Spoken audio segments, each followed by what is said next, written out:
A one-of-a-kind manuscript written by a slave has now been preserved in the Library of Congress. The Arabic language autobiography spent decades in private collections before the library acquired it in 2017.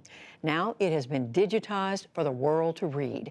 And Amna Nawaz reports on the manuscript's remarkable journey for our ongoing Arts and Culture series, Canvas. Born and raised in West Africa, Omar ibn Said was 37 years old when he was kidnapped and taken to America as a slave in the 1800s. Before I came to the Christian country, my religion was the religion of Muhammad.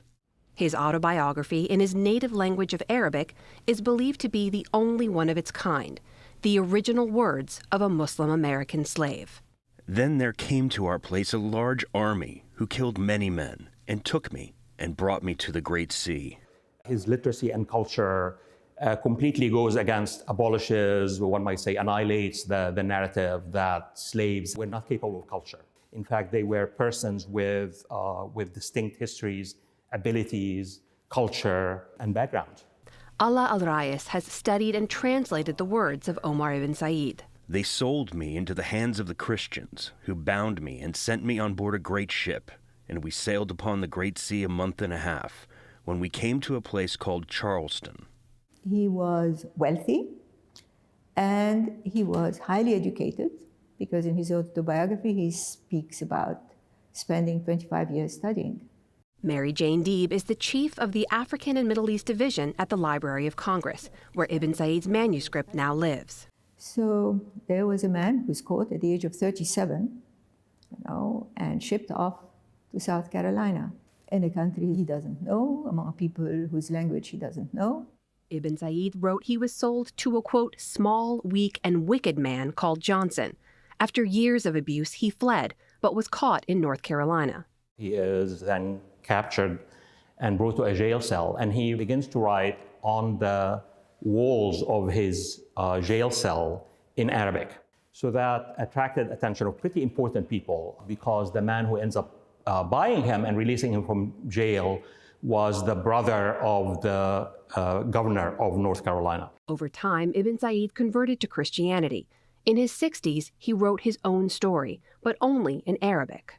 It's written in Arabic, and so his masters could not really read it at all. They could not really influence its writing. And so it was really his exact words, unfiltered by the machinery of the editorship of masters and abolitionists, as other slave narratives were. A machinery al-Rayis says erased countless narratives, including the fact that up to 20% of Africans enslaved in America were Muslim.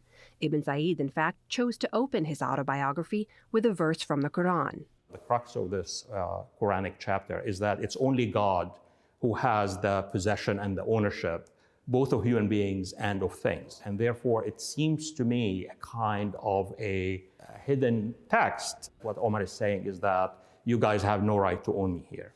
It's a narrative that challenges the original concept of who the slaves were when they came here. That they didn't really have a system of belief. They were uncultured. They didn't have a written system. This is what he brings to the table, and basically says that is who we really are. But before those pages written by Omar ibn Said could be shared with the rest of the world, conservators here at the Library of Congress worked for months behind the scenes to bring those pages back to life.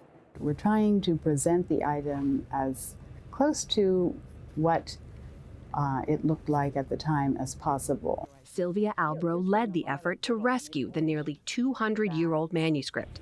The materials themselves, she says, tell us even more about the life of Omar ibn Said. It's actually surprising that the quality of paper for his manuscript is really pretty good. The fact that he had at his disposal good quality materials is an indication of the respect that he had as a figure, even as a slave. That respect brought Ibn Said to the attention of prominent abolitionists, missionaries, and linguists at the time, who translated his story and used it in their fight against slavery. The entire manuscript is now available online for a new generation to read Ibn Said's words for themselves. For the PBS NewsHour, I'm Amna Nawaz in Washington, D.C. And what a gift it is to all of us.